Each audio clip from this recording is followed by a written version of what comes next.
Figuring out how to implement a hub world without making it feel like a glorified menu is nothing short of a form of art. Game development, in general, is not something I have experience in. However, it is something I've learned to appreciate through my decades of gaming. When it comes to hub worlds in particular, I found that it has always been very difficult for me to appreciate them. I can respect the effort thrown in when they're created, but more often than not, I always feel like they're too complex, or would have been better off replaced with a simple menu. I've teetered between what makes a good hub world for a long time. Heck, the discussion has occasionally come up during my other videos, and I think I've narrowed my thoughts down into a handful of talking points and boxes to check. But what it ultimately comes down to is at the end of the game, you ask yourself if it would be better off without the hub world. If your immediate thought is that it would be, then the hub world is ultimately a failure. A simple example would be something like Sonic 06. Granted, that game has a plethora of issues that makes the hub world less important, but I know specifically I spent a whole lot of time running around in that game hating the hub world. I had a similar experience in Sonic Adventure, where I often felt like I wish the game would just give me an arrow and point me where to go. There are hundreds of other games that could be used as bad examples of hub worlds that would be way worse than the two I just mentioned, but those two in particular are fresh in my mind because of my recent playthroughs. At the end of both of those games, and even before I reached the ends of those games, I remember explicitly thinking how much better they would have been without a hub world. Sonic 06 won't get too many defenders, but when it comes to adventure, I found that often defenders just liked the fact that you could mess around in the hub world and experiment with Sonic's control. Now, while yes, that is certainly a benefit of the hub world, it's such a particular trait and can often be outweighed by the purpose, or lack thereof, of a hub world's existence. Games with linear progression that don't really offer anything in a hub world towards that progression more often than not feel like a waste of time and resources. And what I mean by that is that when you finish a stage and are thrown straight into a hub world, if you're simply expected to just run to a singular expected next stage to advance, then I'd question the point of even having that hub world. There are certain games where the overworld might be complex or require a level of problem solving, and in those instances, if it's relevant and doesn't feel like forced padding, that would be okay. But in many cases, you're just trekking your way through various locales trying to find the entrance to the next stage with nothing notable along that route. Basically, in this instance, I say games like this cause the hub worlds to lack a purpose. And if the hub world lacks a purpose, it's a failed addition to the game. In the case of Sonic Adventure, I'd argue the hub world lacks a purpose. Or at minimum, it has a minor purpose, which is the experimentation with Sonic's control, which I'd argue is not a significant enough standalone purpose to justify its existence. The next key point I think is worth looking over when it comes to hub worlds is how balanced the design's complexity is. There is nothing, and I mean nothing, more frustrating to me than getting lost in a hub world. Facing a difficult challenge in a stage or struggling to solve a significant puzzle is a challenge I don't mind while playing through a game. But losing my mind over where to put a specific branch so a tree could open a route on the opposite side of an open world for no reason other than forcing me to trek all the way across a map in a straight line is unacceptable. The amount of hours I spent in games that overcomplicate the hub world is ridiculous. Many games will complicate it to some extent. Even good games like Mario 64 and Banjo-Kazooie have their moments. But the games that overcomplicate the hubs way too much, and it gets to the point where I'm no longer enjoying them, frustrate me to no end. Especially when otherwise the games would be considered much better off. Again, Sonic 06 has this to a damning fault, but that's too easy of a target. This time I'd like to mention a game that I, and many of you viewers, probably love. Mario Sunshine. Now, Delfino Plaza is not the worst example, obviously, but I do think it's worth having a discussion on. While advancing through the game, you'll certainly find one or two moments where you just have no idea which way you're meant to go, whether it's to get a specific shine sprite or enter a level. Granted, as the game goes on and you familiarize yourself with the locations, you'll start to remember exactly where everything is. But even then, you might run into a specific stage and get there and not realize that it's not at all what you had intended to run to. There were at least a few moments the first time I played Mario Sunshine where I got frustrated in the hub world and I had to Google where to go to enter a stage. And it's because I had reached my limit of frustration. Now keep in mind, I like Delfino Plaza, and I think it has a lot to offer, and similar to Sonic Adventure's hub, just messing around in there makes it enjoyable. But I don't like how dense everything is and how samey everything starts to feel. It really takes away from the charm and is just a tad bit overcomplicated for my liking. And quite frankly, I think I might have enjoyed Mario Sunshine more without it in its current state. As hard as it is for me to admit that. Again, I don't even think it's significantly overcomplicated, and there are hundreds of games with a more complicated hub world, but I'd still argue Sunshines could afford to simplify it just a little bit so it's easier to get around. But when it comes to complexity, there's also the opposite issue. There are hub worlds so simple that they make me question why they even bothered including them. And once again, there are hundreds of worse examples, but to keep the discussion topical, I have to go for one that I'll hopefully not anger too many listeners, and that's the Comet Observatory. And look, I love Mario Galaxy. I even like the Comet Observatory. But on many occasions, I've wondered what the point of it even was.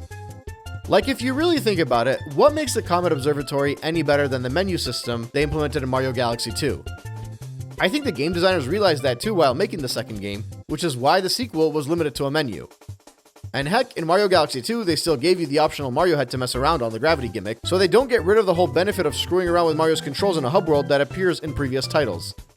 In the case of Mario Galaxy 1, I don't know that I can confidently argue that the game would be better off without the hub world, but I can say for certain that if the hub world wasn't there, the game wouldn't be any worse.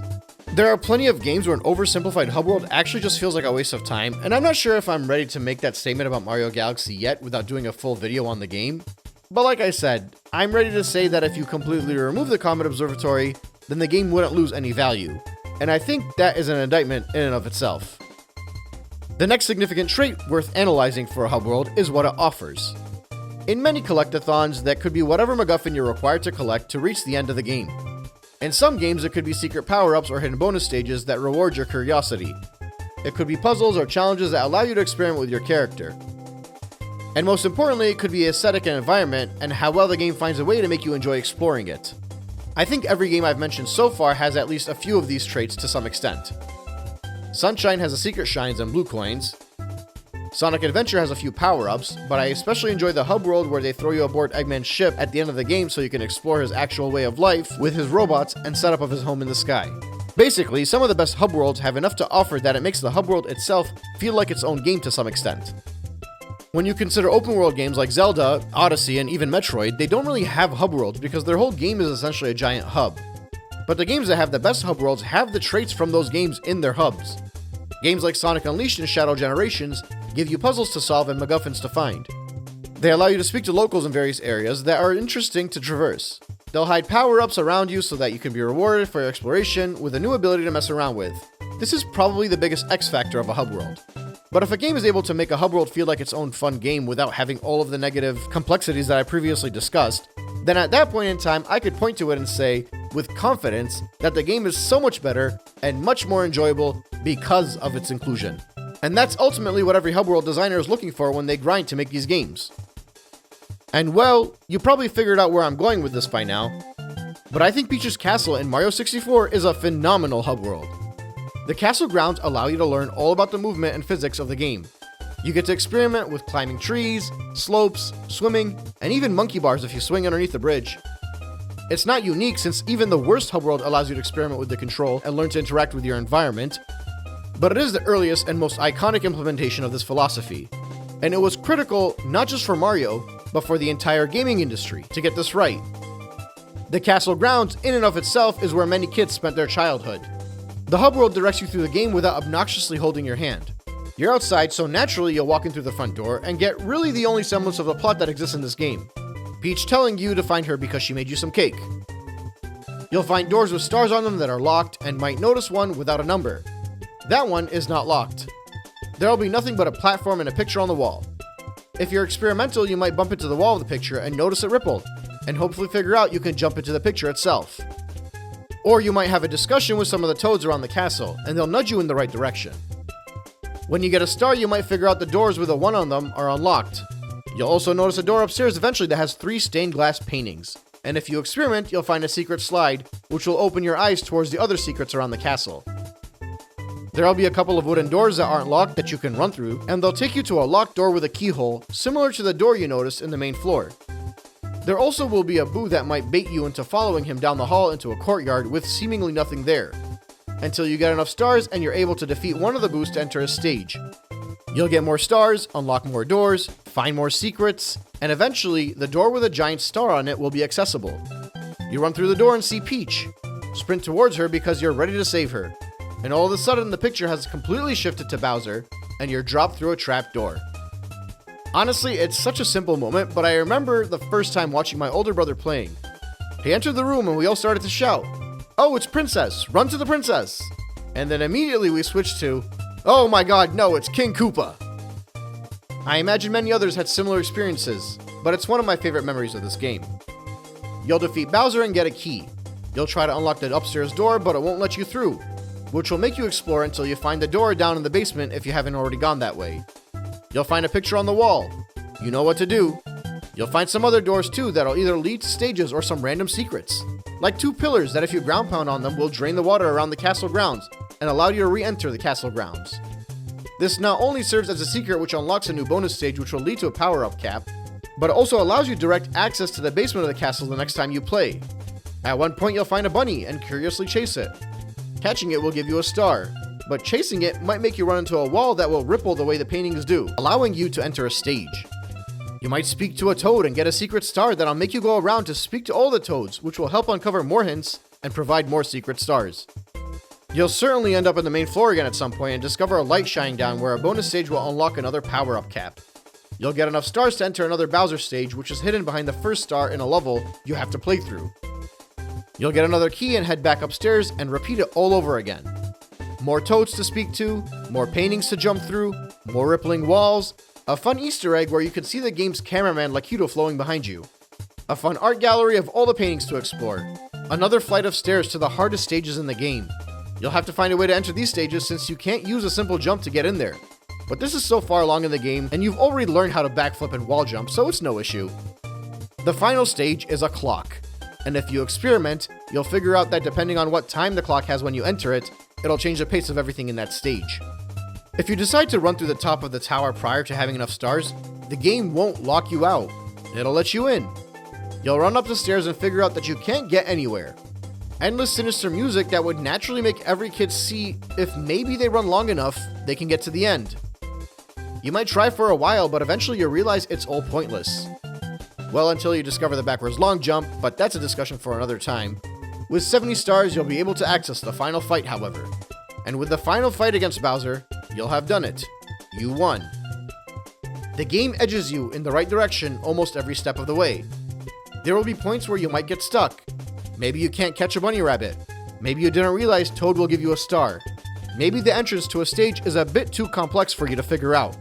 But the game does a hell of a job minimizing those moments and really making sure the frustration you find is limited. They spread the stages out on different floors of the castle so that you can associate each world with one of the floors, and each floor is locked behind a Bowser battle or a star threshold. The secrets are a longer path and very easy to stumble upon at first, with more of them offering a bit of challenge but not too much to frustrate someone that's not looking to fully complete the game. Peach's castle in and of itself is iconic. You'll realistically have played 2D Mario games before this, and now that you're actually in the castle of the princess you saved so many times, you'll want to explore it. Nothing is too complex. Nothing is too overtly linear, despite the game offering you a good amount of linear progression to expand on the difficulty. The whole experience just doesn't feel pointless. It feels like a treat. There's extrinsic and intrinsic value in exploring the castle. It is effectively a stage in this game, maybe even the main stage, but without all of the hidden intricate pressure of being an actual stage. I don't think there's anything I can say to truly highlight just how crucial it was that they got this hub world right, but hot damn did they get it right, and I am so happy they did. Peach's Castle is my favorite hub world. In my opinion, it does everything right. If it wasn't for the blatant nostalgia bias, I might even argue that it was the best hub world in gaming, but I won't succumb you all to that. The hub world is done so well that simply shrugging it off as something that's already been discussed or viewing it as iconic for its time but no longer anything special is downright the most disrespectful thing I've ever heard repeatedly said on this platform, and I can't believe people can get away with saying it. You'll spend at least some portion of this game noticing a sewer outside of the lake. Eventually, when you get a hang of the camera controls, you might even start to peer down there and notice a cannon. You might periodically return to that area to see if the cannon was unlocked as you get more stars, but it'll remain locked all throughout. The game is fun, and you'll certainly go back and look for stars you missed. After all, you played through a lot of the stages and didn't get all of the stars you can, and moved on because some of them were too difficult. But you'll grind, you'll hunt, you might ask a friend or use a strategy guide if you get stuck. But you'll eventually make it to the 120 star benchmark. You'll now want to see if all of the rumors of Yoshi being in Mario 64 are true. Those bizarre claims made by other kids in the playground. So you'll enter the cannon, blast off to the top of the castle and find Yoshi. And you'll be rewarded with a whole lot of lives. And a red flying cap which allows you to circle all around the castle grounds. The same castle grounds that 120 stars ago you were simply learning how to run in. You're now given the ability to fly over, and looked down upon from the highest of heights. Because you've done it. You've beaten the game. You've conquered the hub world and all of its contents.